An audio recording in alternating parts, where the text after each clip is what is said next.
Okay, perfect. So welcome everybody to Enhancing the Accountant Bookkeeper Connection series featuring KATA Accounting. For those of you who don't know me, I'm Tanya Hilt. I am a certified professional bookkeeper and an impactful advisor. I'm the founder of Cloud Business Services and Tanya's Bookkeepers Bootcamp.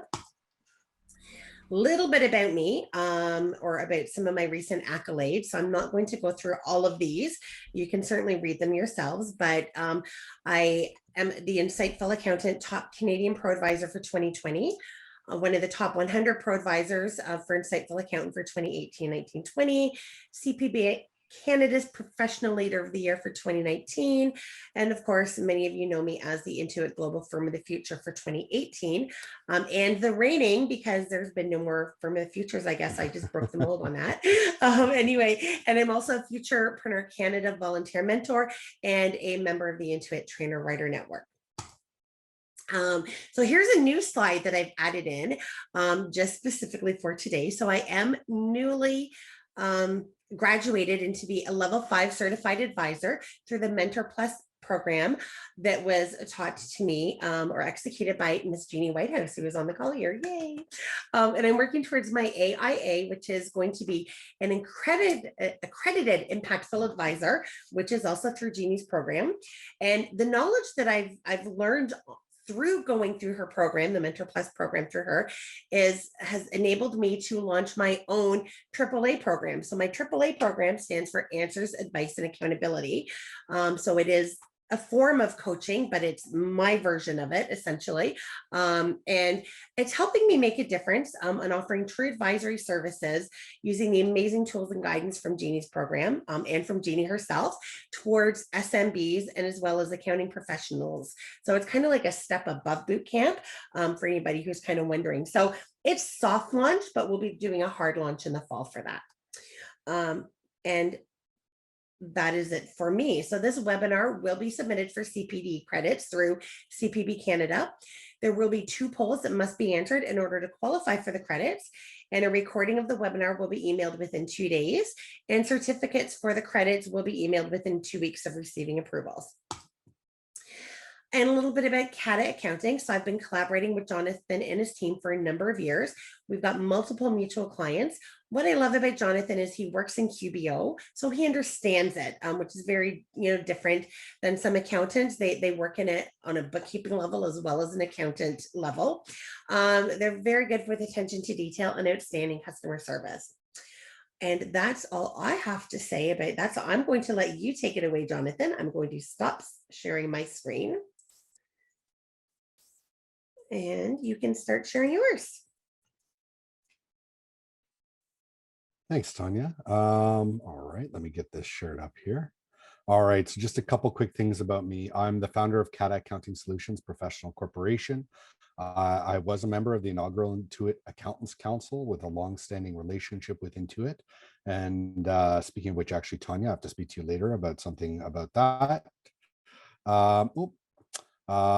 I was also the recipient of the 2018 Inspire Accountant Award. We are Elite Pro Advisors and QBO Advanced Certified at least until August, until when we have to recertify. I'm glad that they've instituted that because it's constantly changing. We are a trusted advisor for several cloud bookkeeping firms and are considered a thought leader in technology and accounting. And we love working with technology companies. Our tagline is communicate, collaborate, and innovate. So this is a question that I have faced a lot, and that's why I really wanted to do a webinar on the subject matter. I know that there are other people who are in attendance today who've really wanted to learn about this as well. So we're going to have a quick agenda. I'm going to really run through things as fast as I can. I am curious from all 3 of our panelists to get your opinion on my interpretation of the first 3 points. So that's going to be one of the first questions. And then, yeah, we'll have hopefully a good panel discussion and some time for Q&A. So poll question number 1, why should I hire a coach? A, to get started off on the right track. B, to help you set and achieve better goals. C, to help you create a better life for yourself. D, to help you deal with trauma. Or E, all of the above.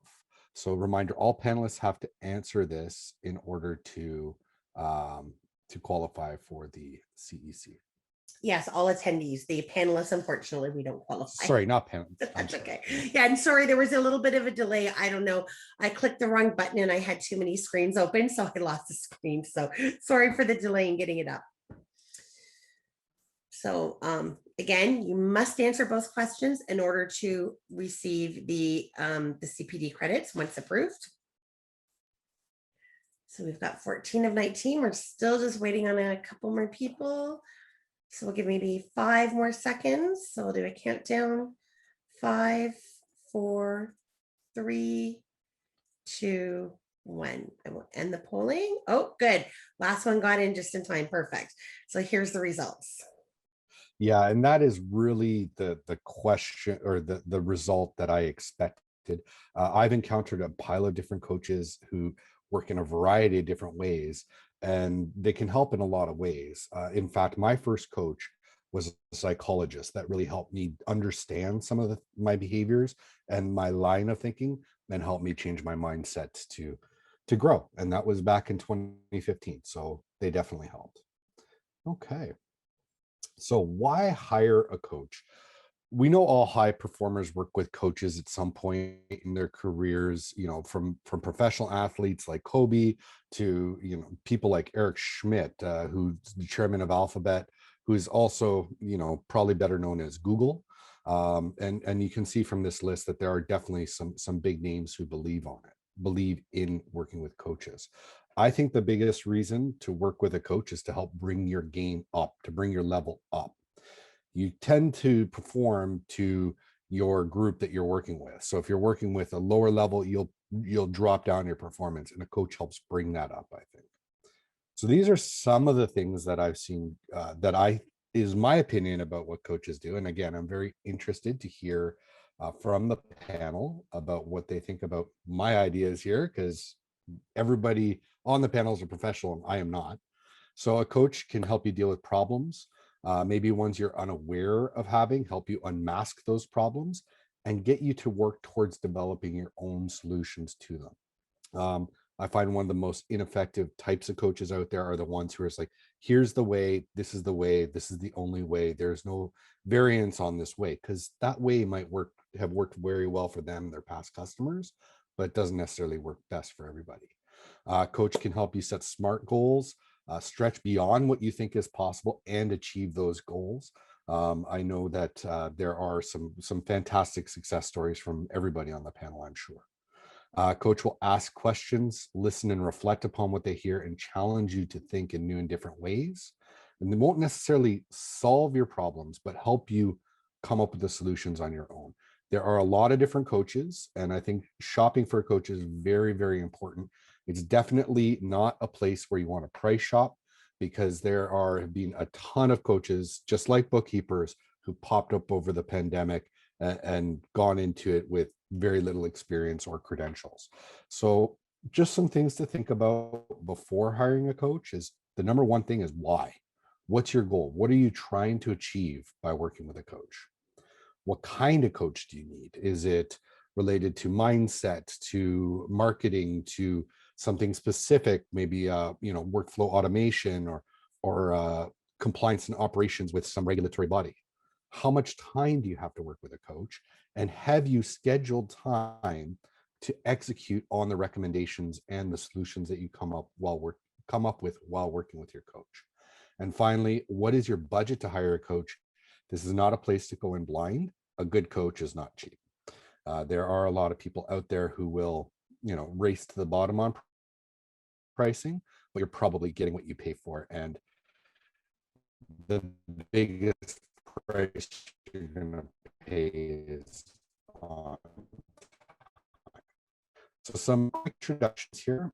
Brian Kaplan absolutely blew me away with his ability to help construction clients understand the why behind financial statements, get them into a good reporting process, and then understand the what that their financial statements are telling them. He has a ton of hands-on experience in the industry, established the construction consulting in 2018. It's focused on residential remodelers, custom builders, and it helps understand profitability, sales process training, and systematizing businesses. So the thing that really blew me away with Brian was helping his clients pay attention to and understand the numbers part of their business, to understand if they're making money and how they're making money. So Julia, full disclosure, is my wife. We are currently working with Julia. She established successful and smart business coaching in 2015 and is focused on female entrepreneurs in the creative space. She's a holistic coach, helping with mindset and many other life challenges to help women focus on and execute their business goals. The big thing she helped us with was mindset and developing marketing strategies and get those going.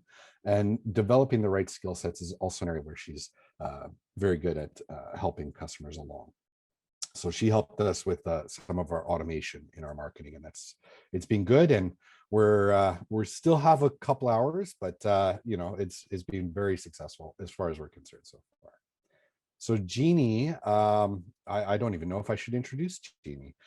She's part of Brodemarkle Davis & Co., which was established in 2007 and applies financial concepts to the winery industry.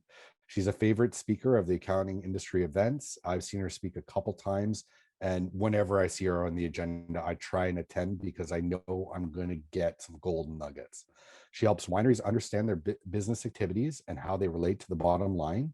She also teaches at Sonoma State University on the subject and coaches accountants and bookkeepers to move toward a more advisory-based practice through the Impactful Advisor, which Tanya is a part of. So let's go. I'm in the spirit of randomness, I'm going to roll a die, and I forgot my die. So I will pull out my die and see who's going to go first. Let's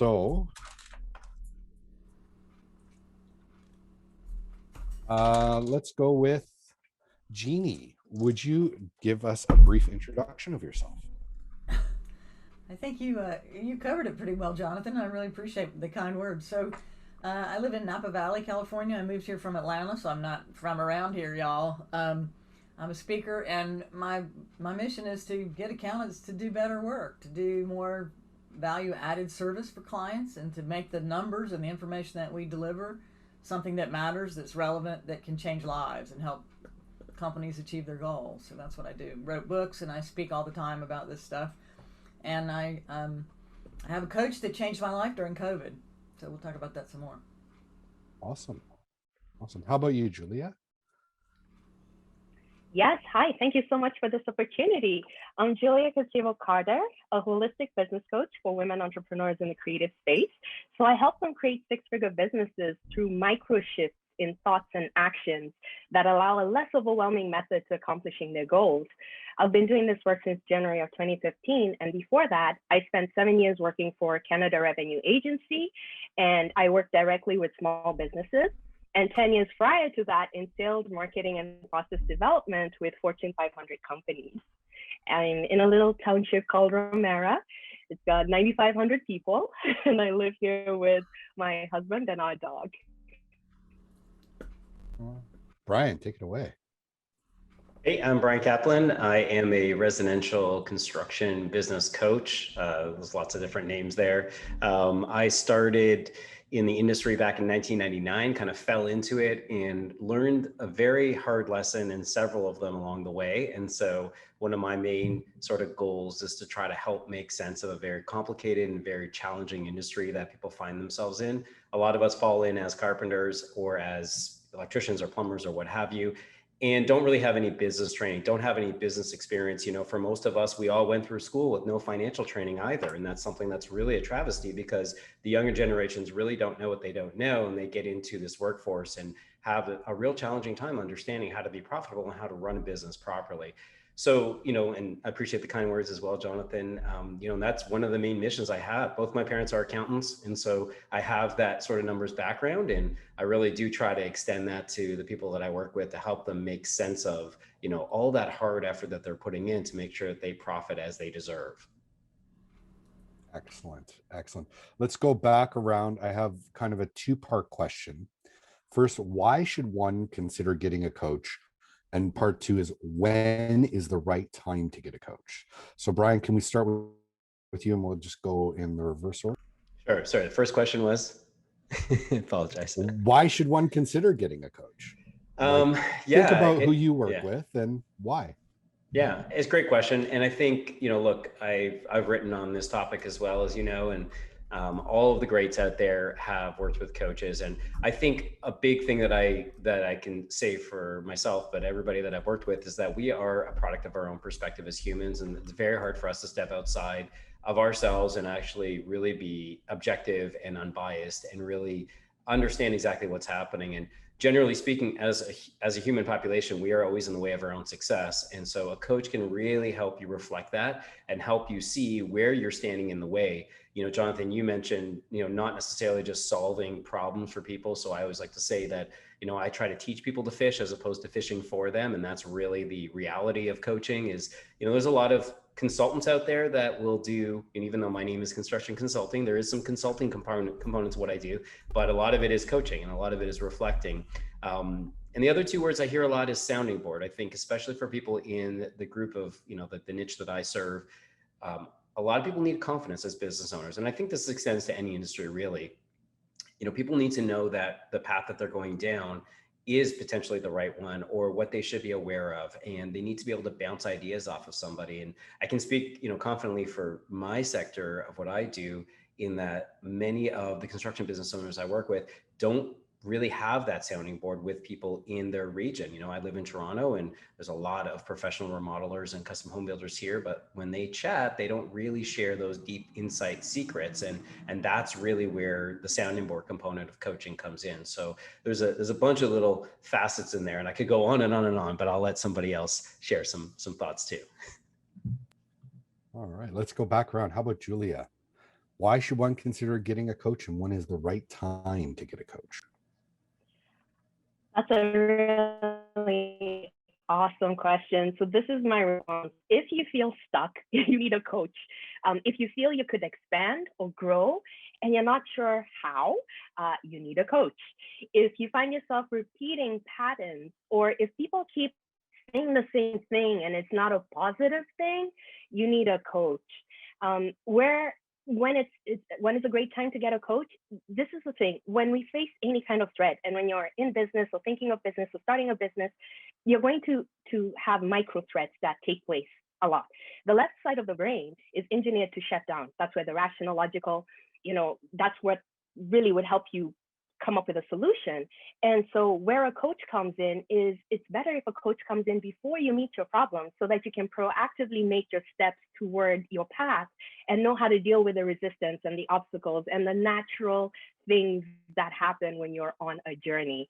So honestly, just as a maintenance, as a continuation, as a growth, it's always important to have a coach in some regard in your life.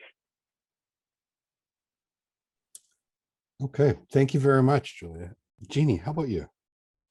What Julia said reminds me of the message we have for clients when they're looking for, when should I get a loan? When you don't need the money, right? You should get set up with your loan right before you have the cash crunch. And it's the same thing, but unfortunately most of us don't do it until we're in crisis of some kind. For me, it happened during COVID, and I had just been, the last weekend before COVID hit in the US, whatever that weekend was in March, when they stopped letting people travel, I had attended a week-long meditation retreat. And I was already realizing that I needed to change something internal about the way I worked in the world. And I'd been on a journey for many years, but the meditation retreat was the first time I'd done that. And one of the people I met said she was a coach. And I'd been thinking I needed to get some help so I could just do things differently. And she just immediately clicked with me. And she also said, and this might be too woo-woo for some of you folks, but she's also a psychic and intuitive and had some other skills outside of the life learning skills and business acumen. And had also done things like Joe Dispenza workshops and some of the other things that I'm intrigued by. But she said she was getting ready to raise her rates. And so I'm sitting there going, and I said, well, what are your rates? And they were high already. And I thought, well, I'll never be able to afford that. And so I thought, I can't do it. So then COVID hit, and I'm sitting there, and I've been working nonstop and really not having a life. I mean, I work, I sleep, I get up, I work, I sleep. That was what I was doing prior to COVID. And COVID hit, and I went, this is going to be my life. I'm going to die in my chair, at my desk, at my computer keyboard. I'm going to be working a lot, and that's going to be the end of it. And I thought, I need to hire a coach. And so I called her up and said, whatever you're charging, you're the person that I want. I want to hire you. And if you can't make me more successful so I can afford you, then you're not a good coach. So she said, but the shift that happened in me, the confidence that I could figure out a way to pay it, was the first step in changing everything about the way I functioned. Because I'd been operating from a fear-based, I must take every client, I must do more work, I must keep doing this and dragging and straggling, actioning my way to success. And the moment the switch flipped in my mind that I needed to shift and I needed somebody to guide me on that journey, it made it possible for me to reach out and find one. And the amount didn't scare me at all. And then I funded it, and she's been my coach ever since. And well worth the investment. And just really having somebody to tell everything about your life too is a huge benefit. If you don't mind, I'm going to follow up right away with the next question because it seems really appropriate. Now, you mentioned that you felt like you really clicked with this person and that was important to you.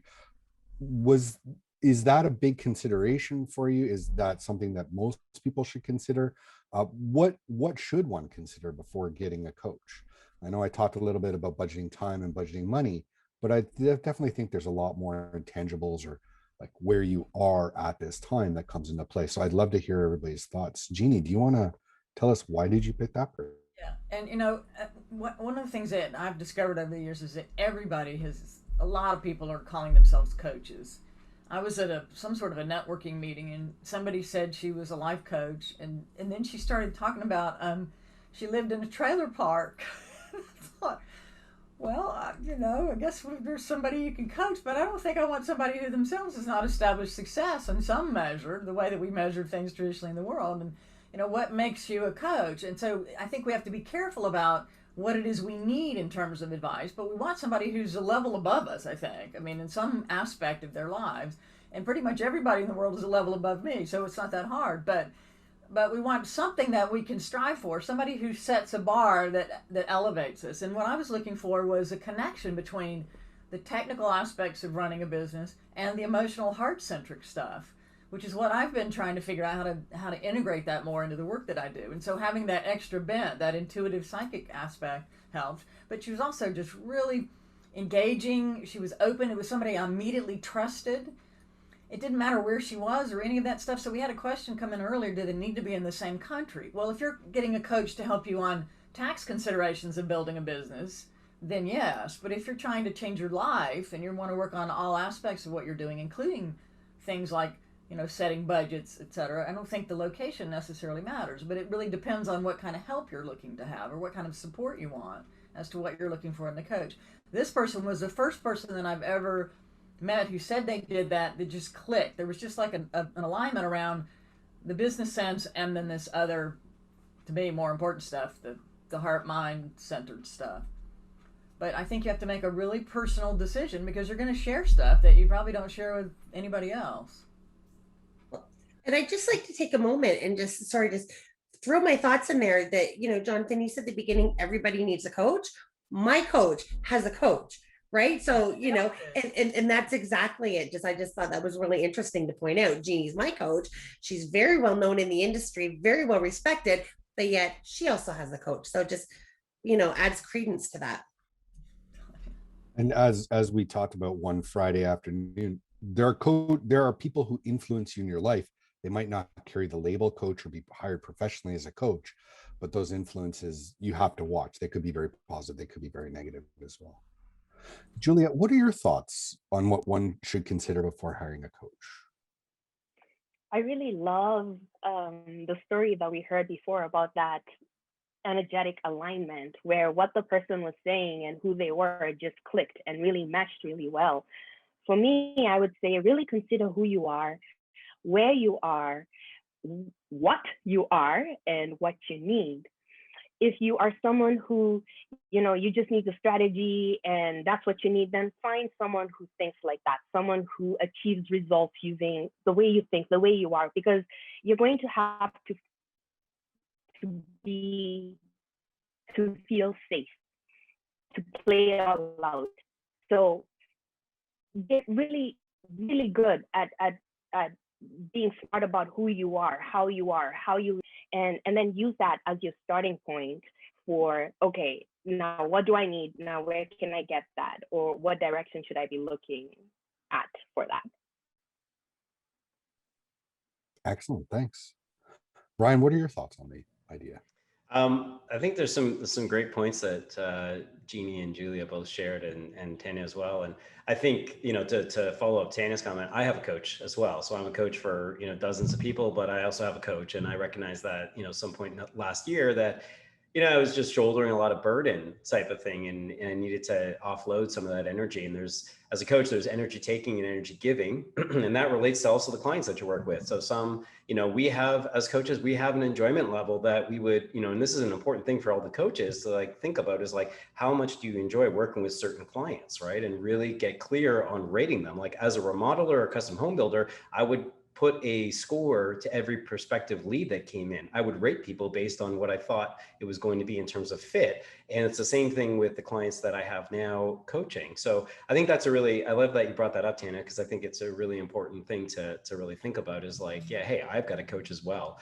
I think, you know, what's really important when looking for a coach is, you know, I didn't answer the timing thing, but I'll kind of touch on that a little bit, but is just to know that not all coaches are the same. And I think that's been really well sort of brought to the table here in today's conversation, that there are coaches that are going to help you maybe more on that consulting side. Like, here's a system, here's a framework, you can take this and run with it type of thing. And then I'll just keep, you know, keeping you on the clear on that in the nicely mowed path type of thing. I'm going to keep bumping you back onto that path if I find you're straying off of it. And then there are the coaches there that really can help explore different things for you and really help unburden you or pull out a lot of the things. And you're sharing a lot of these, you know, it's really your innermost, darkest secrets sometimes that you share with your coaches. I mean, I certainly do. And stuff that you never thought you'd actually share with somebody, but you do. And it's kind of, it just comes out naturally. And it's very relieving to do that. And it's very cathartic in a way as well for all of us. So I think everyone kind of shares some of that when you go to hire a coach, but just know that not all coaches are the same.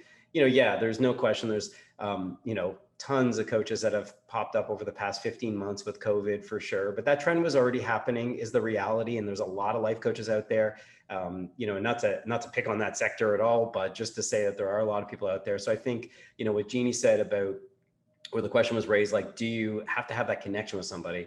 Should it click? And I think it comes back to the enjoyment thing, right? You want to show up on the call as a coach and enjoy the client you're talking to, and vice versa. And, you know, like everyone said, you have to feel safe being able to share some of those thoughts and those innermost secrets and things like that. So get clear, you know, as Julie said, get clear on who you are and what you are type of thing, and kind of what you're looking for. And then try to, you know, assimilate that to the person that you're meeting and see, like, is there enough know, like, and trust there? Do I feel like I can trust with that person? And do they have the right authority? Are they empathetic? Is there something that, you know, I can see, and from listening to how they speak, whether it's on webinars or podcasts or just social media content, whatever it is, you know, do they have the authority, and do they have the empathy part to, you know, there's a lot of coaches out there that don't have the real good empathy bedside manner component. And I've experienced some of that, and it's kind of shocking, but so yeah, there's a bunch there, but just know not all coaches are the same. And I do think it's important that you have a good kind of like friendly connection. It starts as a business relationship, but for me, it always becomes a friendship, you know, and that's really, you know, it doesn't take long for that to happen for me. Awesome. I hope, Thought, go ahead, Jeannie, please. one of the things that I didn't know really what I needed. I really didn't know what I wanted I just knew that I wasn't happy in the way things were, and I knew I needed to change. And so one of the things she helped me figure out is what exactly it was I was trying to get to. And I think that's a role too. And I think we do that. I'm sure you do that, Brian, too. I mean, you have clients, like we have clients that we're coaching on the consulting side. They don't know what they're trying to accomplish. We help them articulate it and then help them find their way to whatever that is. So you don't have to necessarily know exactly what it is, but you could just have this sense of unhappiness or out of alignment, or knowing that there's more somehow. And I think that's where a good coach can help you figure that out. Awesome. Thanks. We're actually doing really well on time. So I'd like to circle back to something that just came up, and that was about customer selection. So I was just hoping to get a little bit of input. I'm going to mix up the order a little bit here. What do you look for in a customer? What gets you excited about a lead? And what makes you go, no, I don't want to work with this person? And how do you let them down? Julie, would you mind starting us off? I love it. The part that I heard is, how do you let them down? So one thing that I've learned is that, and one of my mentors says this every week, energy follows energy. I want to do this, I want to do that, that's great. But do you have the energy and the presence of mind to walk that path, no matter what it brings, no matter what happens, and to just stay really committed? Because I am not here to manage your emotions. I will help you. I will give you tools and resources. But if we're working on a goal, I need you to want this goal more than I do. I can't want your dream more than you do. You got to live this. You got to want this. You got to eat this for breakfast, so that with or without me, you're still going to be going forward. It's just, you could use my help. So that's what I look for. And if I don't see that, and I still determine a need, and I know someone who would be in the perfect position to assist, I make that connection effortlessly, right? Not everyone is for me, and I'm not for everyone. So that's what I go with. Awesome. How about you, Jeannie? What are some traits you look for, some traits that really no thanks, and how do you let those people down? Well, now that Tanya has been through my training, everybody I'm going to look for from now on has to be a replica of Tanya. It's going to be impossible to find. I think you look for people who have just a burning desire to do something different and are willing to put the time in, just like Julia said. That's hard to identify sometimes. But I mean, people that bring something to the conversation, that don't just sit there like a sponge and expect you to do it all. They appreciate advice, but they also push back and offer more insights. I mean, and I'm talking about Tanya going through that training, and Tanya's always been a mentor of all of ours anyway, but in terms of that class, always showing up, always having input, always having stories, and immediately taking things and applying them, which is huge. I mean, I started a business called The Impactful Advisor because I was so tired as a CPA doing tax work and not having an impact on business. I went into high tech. I wanted to make an impact with technology. Everything I do, the motivation for me is to see a light bulb come on and to see that I'm making a difference. And to have a client that I coach where they're just not doing anything or they're not invested is the most depressing thing imaginable. It'd be just like going back and doing taxes. And I don't want to do that anymore. My coach tells me I don't have to. So I think it's, you want somebody who's going to do something. Sure. Thank you for that, Jeannie. I just want to step in and say, you know what? I'm a product of those who I surround myself with. Sherry Lee Mathers, who was, in the cohort with me. Lots of people know that, yeah, we challenge each other. She makes me better. And of course, we had this burning desire to please you and to meet your challenges and all of this, so you forced us to be better as well too. And that's where I think that connection comes with. When Sherry called me, I didn't even realize the details of the program. She just says, hey, we can work with Jeannie. I said, great, I'm in. So it's again that it shows that connection. But anyway, thank you for all the kind words. But again, I'm a product of those who I surround myself with. So we all are, aren't we? Yeah, that's so true. That's so true. And being part of a good community like Bookkeepers Bootcamp, our Bookkeepers Corner is fantastic place just to interact with people on a positive nature. Brian, how about you? Now, I imagine your perspective is a little bit different because it's generally a male-centric industry that you work with. So what are some... Sadly, yes. So same questions to you. What do you look for? What do you love? What do you don't like? How do you let them down? Yeah, I mean, despite the fact that, that is a predominant gender I'm working with, and I say sadly only because I have worked with, a dozen or so women, either husband-wife teams or female entrepreneurs. And it's always been, it's a completely different experience in so many different lenses. And it's really great. I mean, even in the latter part of my career as a general manager, I started hiring female project managers because they just had a much better ability to communicate with clients, communicate with teams, and all of that sort of thing. It was not to go down that rabbit hole, but sorry, I just had something in my eye. In terms of, the enjoyment piece and all that, I think what both Julia and Jeannie shared is like, my coach describes it as like the people that you have to like drag through the mud, right? Like you're walking through this mud and you've got to put them on your back and drag and walk through this mud. And there's no question, like there are people that I have worked with and that you get on the call. And, the best indication of this is, how do you feel before you get on the call? If you as a coach are like not looking forward to that call and feeling some apprehension, then there's a good chance there that they're not scoring a high 5 on your rubric scale of like enjoyment. And so I think it's really, really key that you do that. When you first start out as a coach, it's hard. You have to try to figure this out, figure out who's going to be the right type of fit. I'm really great at picking construction clients. I did it for 2 decades. So someone calls me up, I can tell immediately, like within 10 seconds, I can tell if they're going to be a client for me or not. And I'm usually pretty right. This is a little different on the coaching side. So it took me some time to really work through it and understand what those cues are. And I think now it's to the point where I can tell very quickly on a call, especially if it's a visual call. There's just a lot of like verbal cues that people give me that I can tell.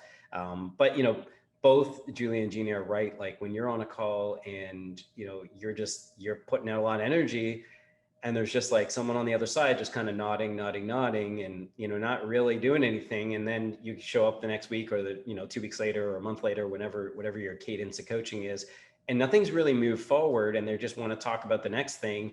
That's just not enjoyable, as a coach. Like Jeannie said, she wanted to be an impact. Same for me. Like I got asked all these questions, I got, people asked me to mentor them for years. And that was when I was still working, in construction. And the reality is I enjoy doing that because it made an impact for them. And that's why I'm doing what I'm doing. So if I can't make an impact with somebody because they won't help themselves, then ultimately it's not a good fit, because I always say to people, like, you're not investing in me, you're investing in yourself. So it's not a question of what I charge or this, that, or whatever. Are you ready to commit to yourself? Because that's really the shift that's going to happen here. So I think it's really, really key that you have good alignment. And then in terms of how to, break up with them, so to speak, before you get started, ultimately, it's just an honest conversation to say, look, I really just don't think that we're going to be a great fit to work together. And you really don't even need to go into like that much detail, because we're not there to make anybody feel bad about themselves or anything like that. But it doesn't make sense for you to start working with somebody if you've got those little spidey senses tingling and hey, there's some cues here, someone very similar I worked with that was saying these certain things and all that.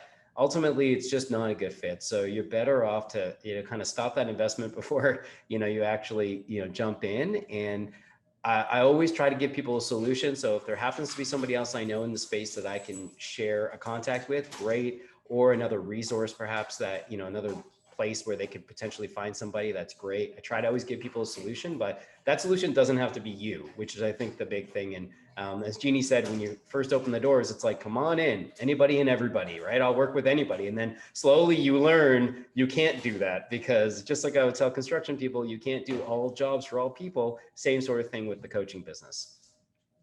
Well, that not making that non-progress comment, I think that really probably hit home with everybody listening. And it definitely hit home with me, and I'm sure it hit home when I just saw the eye roll from Tanya.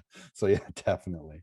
Okay, let's go back around. I'm going to tag on a question here because there was one in the chat. So how should someone decide which coach to work with, and what should they budget? I'll just do quick thing about what I do is I figure out like 5 reasons I want what I'm looking for, the problems I'm looking to solve. And then I go out and I speak to 5 different coaches. Usually I creep them a bit first online, check some testimonials, see if there's anybody I know who's worked with them, those kind of things. And then try and figure out kind of the price points I'm comfortable with. Brian, what do you think about these things? How should someone decide which coach? Sorry, the last part there just broke up. I just didn't hear the last thing you said. What should they be budgeting? What should they be budgeting? I think it's going to depend on the niche that you're in and the type of consulting or coaching delivery that it is. I think, for me, I don't trade the time. I don't do the time for money exchange. So there are a lot of coaches and consultants out there that will say, hey, it's $200 a session or $300 a session or $1,000 a session or whatever the number is. For me, there is, kind of like we talked about with the commitment thing about solving goals. let's come up with those goals. And Jeannie made a great point. Like, she didn't really know what she needed, but she knew she wasn't happy, and she knew that that was something that she wanted to change. So, and then as a coach, of course, we will unpack and pull that. So in terms of how much the cost, again, there's going to be a bunch of different factors, the specific type of niche or industry that you're in. I happen to be in an industry where there is a large volume of money passing through people's accounts, and not to be confused with profiting, because that is not necessarily always, a direct connection there, but there is less, I would say there's a little bit less money mindset issues there. There's more, speaking to the male generation or population, there's a little bit more ego that's in the way of asking, and pride of asking for help and admitting that you need help and stuff like that. So, so yeah, in terms of cost, I mean, it really depends on how that coach is set up. And to me, there's no right or wrong. I do a value-based charging as opposed to a time for money. So there's that consideration. So you might hear from some coaches say, look, we're going to do a 6 or an 8 or a 12-month commitment to start. That's kind of what we start with. And it's X amount per month type of thing. It's whether or not you show up to the sessions or you don't. I mean, obviously, if they don't show up, then they're not a good fit also, as we talked about. But generally speaking, there's that model. And then there's the model where people might have blocks of sessions. They might have 5 sessions or 10 sessions or 12 sessions. Like my coach, for example, does in blocks of sessions. And there's nothing wrong with that. It's just the way that he operates, and he's comfortable doing that. And I still get great, value out of working with him. So I would say that it's going to kind of range depending on the sector, type of margins that are in that sector. And then as well, those two main sort of models of coaching, at least the ones that I've experienced. Okay, thanks. Jeannie, what are your thoughts on this? The budget question, and how someone should decide which coach to work with? So I loved your approach, Jonathan, which is the total opposite of mine. I should be better doing linear things and having a list and the pros and cons and all the things that good accountants do, right? It's what I discovered as a tax partner doing in a CPA firm, is that I wasn't wired like I should be to be an accountant. I do it very emotionally, very impulse. I told you, I met somebody that absolutely clicked with me. I realized I didn't think I could afford it at the time, but when I really started thinking about where I wanted to go and forward, that was the only person that I've ever met that I would have considered doing this with. And that it's just as simple as that for me. So it's a very different way. We all have our own ways of buying and processing, and I think we apply that methodology to anything that we buy. I buy cars the same way. Ooh, cool, cute, and I like the color. And how many cup holders does it have? Buy it, I drove out that same day. That's how I do stuff. It's wrong. If you're a CPA, that's not how you're supposed to be thinking. But it works for me. The budget, I would encourage you to get somebody who stretches you beyond what you think you can afford. That was the best thing that I did, because it made me have the confidence to know that to believe that I could pay for it. So I would say stretch it. And yeah, there's no association of what I'm paying for value, for hours. And this is one of the other reasons I wanted to get a coach, because I wanted to see how she ran her business, to learn about things I could apply in my own. How do you bill? I didn't ask her how many hours did I get for that amount. I said, whatever it is, I'll pay it. And 1 hour with her some months is all that I need to change the direction of my life. And so I think that's part of it, especially for us accounting folk. We're wired to think that our time is the value, and it's not. It could be that one thought that changes everything about the way our clients work and the way we work ourselves. And so that was a big part of it for me. It was the stretch. This is bigger than what I thought I could. I mean, and she doubled what she said she was charging when I met her before I hired her. And I still said, okay, whatever it is, I can afford it. I mean, I didn't even ask. And so I think you should look for that. But I mean, don't just pay because they're big bucks. I mean, don't just shop because it's something expensive. But once you have the alignment around whatever criteria you use, then I think don't go for the lowest price. Go for the one that's a little bit of a stretch. Because again, if they're a good coach, they're going to help you get there, right? Put your money where your mouth is. Absolutely. Yeah, I'm sure every bookkeeper here has inherited somebody who went for the lowest priced option they could find. And usually you end up with more of a mess than if you'd got something that was a blank slate. So I don't know if that can happen in the coaching industry, but I definitely know it's not an area where where you price shop. You look for quality over price 100%. Julia, what are your thoughts? How should someone decide which coach to work with, and what should they be budgeting? I read your lips, and I assume you said the last part on how much they should budget. Okay. I love the two responses that we got earlier. And maybe I can just put that in context by sharing my experience. So I started in 2015, and about 3 or 4 months in, I realized that I was having a problem waking myself up to do what I said I was going to do. So based on my background and how I thought and all of that, I went for a performance coach, and I worked with that person. At that time, I thought his rates were the most ridiculous. It was $1,200 for the year, honestly. After a few months, I stopped showing up. So that was 2015. 2016, 2017, I stretched myself. I paid coaches who worked in mindset and money, 2 different coaches, and they were at $20,000 US. I didn't know how I was going to take care of that, but I knew I wanted what they had, and I knew I was going to make it work for me. And then the next 2 years after that, I went even deeper with money and habits. And so I paid other coaches who specialized in that. And again, I paid the big bucks. For 2020 and 2021, this year, I've invested again. We're looking at some $30,000 US, and this is to work with 2 different coaches. And what they do is they help me get deeper with my skill set. So again, it's who are you, where are you, what do you need? And for me, that's what it was at each time. You know, it was like for the money mindset, it was like, I'm like, how am I repeating these patterns? Like, it does not make sense. And especially considering where I used to work or who I am or how I am. And also learning that I needed women to coach me because they are more intuitive and would work with my cycles and my moods, and that left logical. That's okay. I needed that growing up in Kenya, East Africa, because the arts were not going to take you anywhere. But now I know it's different. I can be creative. I can be artsy. I can be intuitive. I can be emotional and successful. So that's what's governed my choices and the price ranges. You get what you pay for. And the truth is, I show up when I pay the big bucks because I am so invested. I am so invested. That's a good point. Sorry, I just like to throw something in here. So I've been taking in everything, of course, somebody who's newer, very, to that side of it. And it's funny, Jeannie and I had a conversation at one point when I was looking at pricing my AAA program. And she said to me, she says, Tanya, you're worth more, you should price more.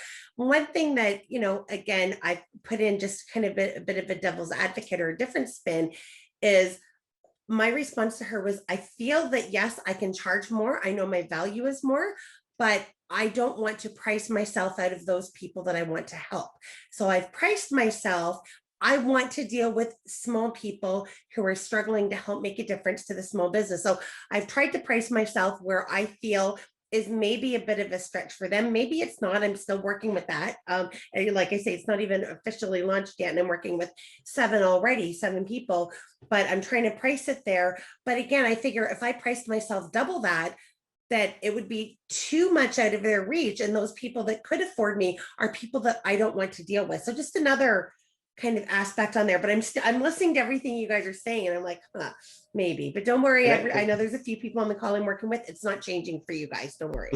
Can I jump in and just build on that? Because I just want to call out something here, and all the coaches are going to piggyback on this, but that's a bit of a limiting belief that you just shared there. You just created the construct of what you feel you're worth, as opposed to actually, charging your value, of actually believing, you have to be able to put that out there, because when you actually make something less expensive for somebody, what you're really saying is that you don't believe that they're going to be successful, that they can't afford it. So that's just a thing. I'm sorry, it was just this big stop sign flashing moment that I had to just jump in and say something. Honestly, Brian, if you didn't say it, I would have.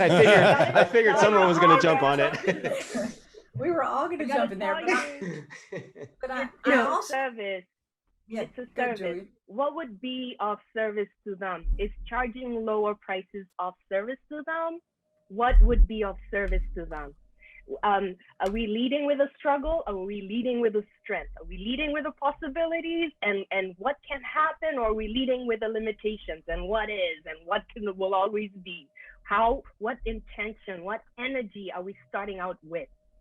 Right. See, and this is where I feel it's almost a little bit of an imposter syndrome. I mean, I feel that it's high. It's definitely higher. I mean, it's 199, for one session, and a session's an hour. And yes, I'm throwing it into time because again, I'm still new to it. I'm just at the beginning stages of that, right? But so that's and again, I think it's a bit of that imposter syndrome. And you know what? I'd love to pick up this conversation in a couple of years and just see kind of how far I've gotten, right?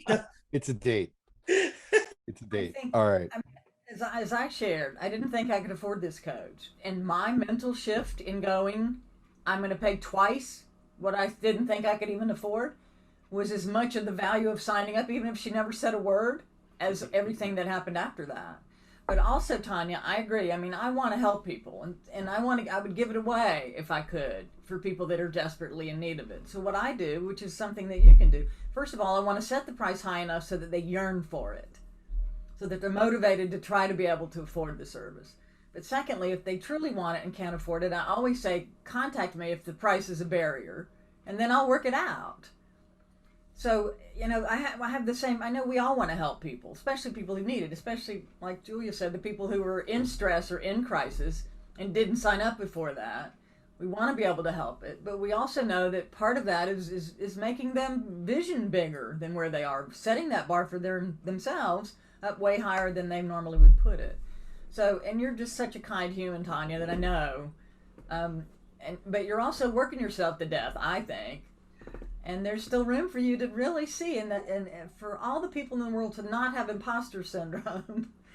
You are not imposter at all. You're the real deal, girlfriend. Thank you. It's yeah. We all got it, no matter what we think. Yeah. Right. No, and I've actually done that just as you've done, and we've talked about that there are some that I brought on that I know can't afford it. So again, I've said, here's the conditions, do these conditions and I will help you, for this long, whatever, and then we'll reevaluate from there, because you're right, I want to be able to give back. But yeah. So I take it I know our next session, I know what the main topic is going to be, right?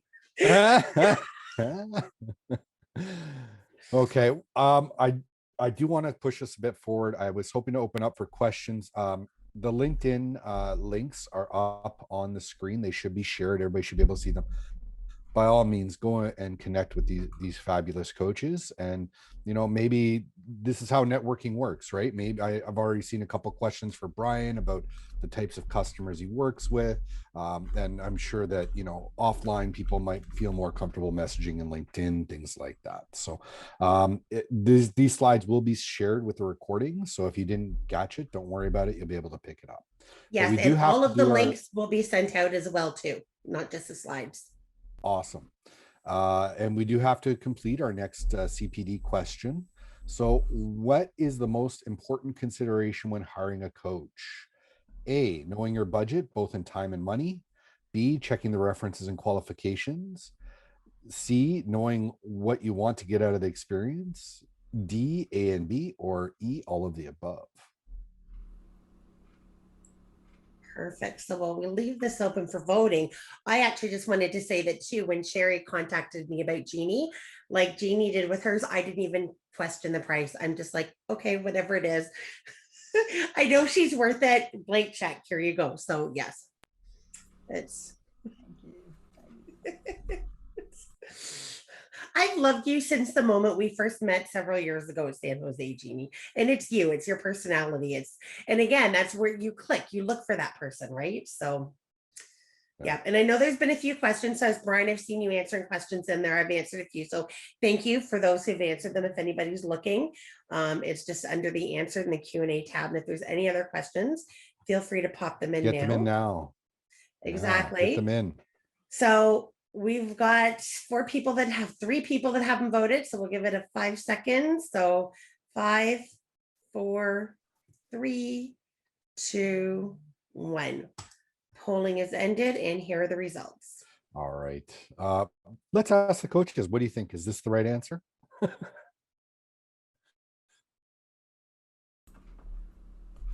Yeah, I'm seeing some nodding. Yeah, I think there, we've talked about a bunch of these things. I think, Yeah. definitely for me, the one that sticks out, the money part, and yeah, happy to always talk about money mindset stuff, but the money part for me, I'll just park that. The time thing is the real thing, is like, what is the commitment that you can actually put towards the coaching? Because it's always an investment in yourself if you're hiring a coach, and you cannot bite off more than you can chew. So, I think that part is really key. Oh, I love this question from Kim. Quick round robin. What is one question that a potential client should ask a potential coach to find out if they're a good fit? I love that. That's a humdinger. I have an idea. I mean, what should I expect my life to look like a year from now if I work with you?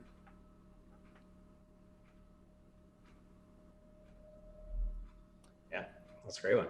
I'm stumped here. I'm trying to think of what a question would be. The typical one that people get sometimes is the authority piece, like how many clients have you worked with, or what are some of the similar results that you've achieved, which is that's just very like task based type of thing. So I like what Jeannie said. That's a great question.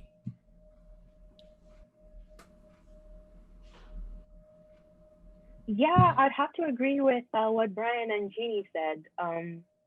I'd say the most common I receive are around qualifications and results. I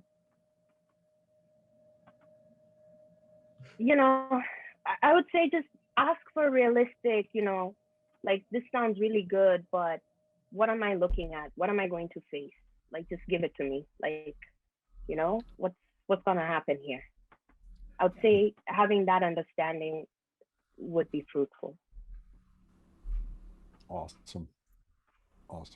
Well, I've got a quote up here from Pat Riley.